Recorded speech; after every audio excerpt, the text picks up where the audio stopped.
Hello mga paps, happy to good work naman ako. At ito, gumagawa kami ng forma gamit ang marine para sa pagbuhos ng simento upang mahigpit ang pagkakagawa namin dito.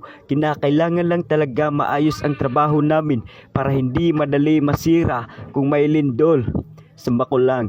At ito, kayod lang ng kayod para sa kinabukasan namin ng aming mga kapwa construction worker. Kahit kapos sa pera, okay lang. Makakaraos din tayo balang araw. May panahon pa para mapaunlad ang ating buhay. Tuloy lang tayo kahit mahirap. Walang imposible.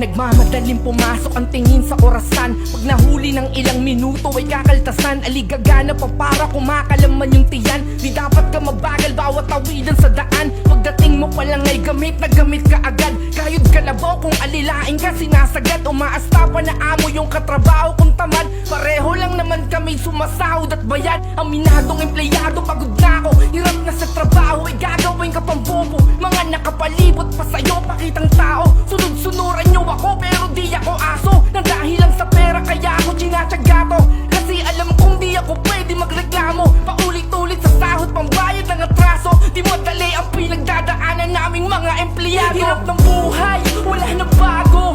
Lalo na kapag isa kang empleyado.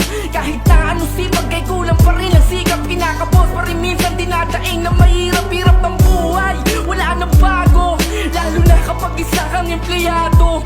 Kahit na anong sipag ay kulang pa rin ang sikap. Pinakapos pa rin minsan dinadaing na mahirap. Ilang taon ang tawag sa akin empleyado. Kung sino-sino nang pumutok ako'y kontrolado. Minsan ay wala pang kapalitan sa trabaho. Pagkahaba-habang pagod ang natatamo ko. Maiiyak ka sa galit at sa pagkainis. Abunado ka pa minsan kapag meron kaming test. Ayoko ng ganito, gusto ko nang umalis. Sawa lang maging alila, sawa na ako magtiis. Aminadong empleyado, pagod na ako. Hirap na sa trabaho, ay gagawin ka pang bobo. Mga nakapalibot pa sa'yo, pakitang tao. Sunod-sunuran nyo ako pero di ako aso. Na dahil lang sa pera kaya ako tsinatsaga to.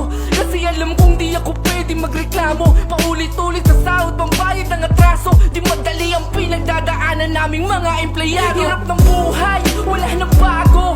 Lalo na kapag isa kang empleyado. Kahit na ano sipag ay kulang pa rin ang sikap. Kinakapos pa rin minsan dinadaing na mahirap-hirap ng buhay. Wala na bago. Lalo na kapag isa kang empleyado. Kahit na anong sipag ay kulang pa rin ang sikap. Pinakapos pa rin minsan dinadaing na mahirap-hirap ng buhay. Wala na bago. Lalo na kapag isa kang empleyado. Kahit na anong sipag ay kulang pa rin ang sikap. Kinakapos pa rin minsan dinadaing na mahirap-hirap ng buhay. Wala na bago. Lalo na kapag isa kang empleyado. Kahit na anong sipag ay kulang pa rin ang sikap. Pinakapos pa rin minsan dinadaing na mahirap.